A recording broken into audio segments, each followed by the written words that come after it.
यह कहानी एक छोटे से गांव में रहने वाले एक गरीब किसान की है, जिसका नाम रामू है। रामू का पूरा परिवार कृषि पर आधारित था और उनकी मुख्य आय खेती से ही होती थी। वे एक छोटे से खेत में जैविक खेती करते थे और उन्हें खेती में विशेष रुचि थी।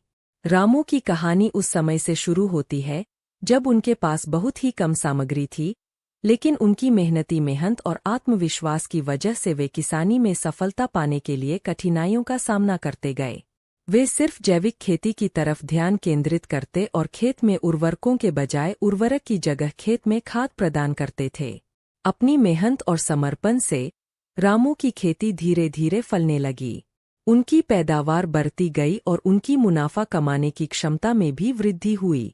वे अपनी उत्पादों को स्थानीय बाजार में बेचते और इससे उनकी आर्थिक स्थिति में सुधार होने लगा। रामू की सफलता उनके परिश्रम, संघर्ष और सहनशीलता की कहानी है। उन्होंने कभी हार नहीं मानी और हमेशा आगे बढ़ने का प्रयास किया। उनकी कहानी गांव के लोगों के लिए प्रेरणास्रोत बनी और उन्होंने दिखाया कि छोटे सपनों को हकीकत में बदलने का सबसे महत्वपूर्ण कदम है मेहनत और संघर्ष।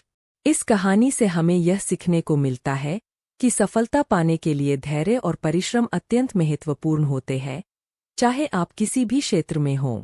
रामू की तरह हमें भी अपने लक्ष्यों के प्रति पक्षपात नहीं करना चाहिए और निरंतर प्रयास करते रहना चाहिए, चाहे समस्याएं कितनी भी कठिन क्यों न हों।